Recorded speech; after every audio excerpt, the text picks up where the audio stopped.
아이언맨이라는 영화를 보시면 넌 모터가 달렸구나 이렇게 우리가 보고 있습니다.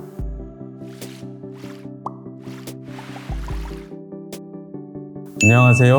노주선이라고 합니다. 정말 산만해 라고 말할 수 있습니다.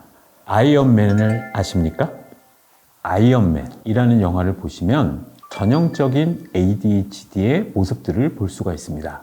아이언맨에 나오는 것처럼 막 과도한 활동을 하고 많은 에너지를 가지면서 다양한 주제에 대해서 관심을 가지는 대신에 한 가지를 깊이 파지 못하거나 즉흥적인 행동들, 이런 것들이 실제로는 ADHD의 전형적인 증상이고 성인들의 경우에 많이 나타나는 행동들이다, 이렇게 보시면 되겠습니다. 주의력 결핍, 과잉 활동성. 우리가 업무를 수행할 때 보면 오래 생각을 하거나 깊이 생각을 해야 될 때가 있는데 이게 뚝뚝뚝 잘려지는 거죠. 과잉 활동성이라는 것은 무엇이냐 하면 넌 모터가 달렸구나 라고 엄마들이 표현하는 경우들이 있습니다. 성인의 경우에도 이런 것들이 지속이 됩니다. 책상 같은 데 보면 되게 지저분한다던가 아니면 무슨 일을 할 때 되게 부산스럽다던가 옆에 사람들한테 자꾸 거슬리는 느낌을 준다던가 이런 행동들이 나타납니다. 산만하며 단기 집중적인 행동 패턴. 어떤 한 가지 주제에 오래 머무르거나 대화를 30분 이상 지속하지 못한다던가 이런 행동들이 전형적으로 나타나게 됩니다. 우리가 회사에서 회의를 할 때에는요, 1시간이 넘어가기도 하거든요. 그런데 10분, 20분이 되는 순간부터 그 회의 내용이 들어오지 않는 거예요. 옆에 사람을 자꾸 들여다본다던가 아니면 그림을 그린다던가 회의 분위기를 망칠 수 있는 이런 것들이 성인 ADHD들이 가지는 전형적인 행동적인 문제다, 이렇게 볼 수 있겠습니다. ADHD라는 건 어려서부터 생기는 미소뇌기능 장애, 기질적인 문제가 있는 질환이다, 이렇게 우리가 보고 있습니다. 이게 이제 뇌의 성장이나 이런 것들을 통해서 보완이 되고 해결이 되지만 그래도 심한 경우에는 성인이 되어서도 개선되지 않기 때문에 성인 ADHD로 지속되는 경우들이 흔히 있습니다. 낚이지 마라입니다. 라벨링 오류. 라벨링 오류라는 것은 무엇이냐 하면요, 내가 요즘 스트레스 좀 받고 있는 것 같아, 힘든 것 같아, 이렇게 표현하는 것과 나 요즘 우울증이 심각한 것 같아, 이렇게 우울증이라는 라벨을 붙이는 순간에 그 증상이 훨씬 더 심각하게 느껴지거나 아니면 더 문제처럼 느껴지는 그런 현상을 말합니다. 직장 생활하면서 어떻게 스트레스 안 받고 어떻게 우울하지 않을 수 있겠습니까? 오히려 인터넷 같은데 정보가 넘치기 때문에 우울증 증상들을 오히려 내가 학습해서 그 증상들이 오히려 나타나는 경우들이 있거든요. 마찬가지로 성인 ADHD의 경우에도 과거부터의 어떤 주의력 패턴들에 대해서 면밀하게 관찰한 다음에 내리는 전문적인 판단인 것이지, 우리가 힘들거나 주의력이 요즘 떨어지는 거 보니까 ADHD인 것 같아, 이렇게 생각할 문제는 아니라는 것이죠. 미니멀 브레인 디스펑션, 미소 뇌기능 장애. 예전부터도 전반적으로 어떤 뇌기능에 손상이 있는 것이 아니냐, 이렇게 봤거든요. 이 얘기는 무슨 얘기냐 하면 기질적인 문제나 어떤 뇌기능상의 문제일 가능성을 강하게 시사하는 것입니다. 뇌기능상의 문제나 기질적인 문제라는 것은요, 개인의 노력으로 쉽게 변화할 수 없다, 이런 것들을 의미할 수 있다는 것이죠. 유사장애와 혼돈하지 말라. 성인들의 경우에는요, ADHD 증상과 유사한 증상들 많이 있습니다. 대표적인 것은 스트레스고요. 이런 여러 가지 심리적인 원인들에 의해서 이런 주의력이나 집중력의 결핍 같은 것들이 올 수 있거든요. 이럴 때 ADHD라는 이름을 딱 붙여버리는 순간에 이게 근본적으로 해결할 수 없는 문제구나, 이렇게 느껴질 가능성이 있기 때문에 이것을 피하는 것이 좋습니다.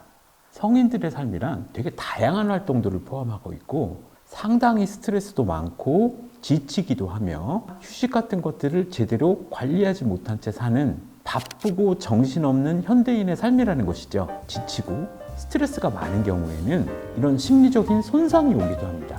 그럴 땐 당연히 주의 집중력이 떨어집니다. 그런데 이것을 다 ADHD다, 이렇게 생각하는 건 문제일 수 있다는 것이죠.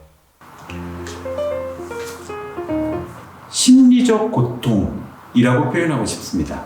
ADHD가 산만한 행동을 보인다는 건 누구나 다 알고 있지 않습니까? 외부에서도 부정적인 평가들을 많이 받아서 그런 것들이 축적되면서 정말로 고통이라고 표현할 정도의 심리적 어려움을 겪는 경우들이 많습니다. 주의력이 짧음. 이게 가지는 불편함이 뭐냐면 어떤 한 가지 일에 대해서도 깊이 있게 들어가거나 진지한 즐거움을 느끼기 어렵다. 예를 들어서 우리가 밥을 먹을 때에도요, 풀코스로 에피타이저부터 디저트까지를 차근차근히 맛보고 나오면 식사에 대한 만족감이 되게 높을 것입니다. 그런데 이 음식 나왔다가 저 음식 나왔다가 막 여러 가지가 섞여서 나온다 그러면 오히려 만족도가 떨어질 것이죠. 마찬가지로 이런 주의력의 짧음이라는 것은 심리적인 활동에서도 그런 충분한 주의력 유지가 어렵다. 산만하고 충동적 행동. 주의력 짧음이라는 것은요, 그냥 심리적인 데서 끝나지 않고 이것이 행동으로 드러나게 됩니다. 자꾸 부산스럽게 행동한다던가 아니면 가만히 있지 못한다던가 산만한 행동은 주변 사람들을 거슬리게 하거든요. 그래서 직접적인 갈등이나 문제의 원인이 됩니다. 자존감 저하나 정서적 문제, 이런 것들이 반복되다 보면 대단히 자아상이 부정적이 됩니다. 왜냐하면 매일 혼나니까, 지적받으니까. 그리고 성인 같은 경우에는 일에서의 성취 같은 것들을 느끼기가 어렵다는 거죠. 왜냐하면 몇 주 동안, 몇 달 동안 집중해서 나오는 것이 보통 성과라고 하는데 이런 것들이 남들보다 떨어지거든요. 그럼 결국 자존감 저하가 생기게 된다는 것이죠. 그리고 이런 자신의 행동에 대해서 되게 비판적으로 생각한다던가 타인들의 부정적인 평가들이 쌓이게 되면 정서적 문제들, 특히 우울감, 그 다음에 어떤 수행 불안, 이런 심리적 문제들을 동반하게 됩니다. 성인 ADHD는 직장을 다 길게 못 다니나요? 절대 그렇지 않습니다. 본인이 그런 특징을 가지고 있다는 것을 정확하게 아는 것이 중요하고요. 그리고 그에 맞는 적절한 대응 행동을 준비하는 것이 중요한 것이지, ADHD 때문에 직장을 오래 다니지 못한다. 이거는 편견이고 맞지 않는 생각입니다. 겉과 다른 속이라고 말씀드릴 수 있을 것 같습니다. 겉으로 보이는 인상과 안에서 겪고 있는 내적인 심리 과정이 대단히 다르다. 오래된 관계, 즉 가족, 이런 경우에는 아주 어렸을 때부터 봤기 때문에 저렇게 산만하게 행동할 때 본인도 되게 힘들거나 이런 것들이 이해가 되고 공감이 되는 경우들이 많습니다. 그런데 새로 만나는 사람들, 처음에는 되게 긍정적인 영향을 끼치기도 하거든요. 재밌다. 근데 계속 그런 거예요. 진지함이 없어. 혹은 신뢰를 하지 못하겠어. 그래서 오래된 관계와 새롭게 만나는 관계들이 약간 다른 평가를 하는 경우들이 많은데, 그래서 부정적인 경우들이 꽤 있습니다. 업무 수행 저하, 진지함, 결여. 일에서 문제가 생길 수 있죠. 왜냐하면 한 가지 일을 되게 오래 지속하거나 그것을 끝까지 물고 늘어지는 것이 부족하기 때문에 업무의 완결도 같은 것들이 떨어집니다. 개인적인 관계에서도 좀 진지함이 결여되어 있지 않냐. 마음은 그렇지 않은데 겉으로 보기에는 내 말을 잘 듣지 않아 준다던가 약속을 잘 안 지킨다던가 이런 것들을 통틀어서 진지함 결여라고 비판받는 경우들이 많이 있습니다. 그들도 어쩔 수 없다.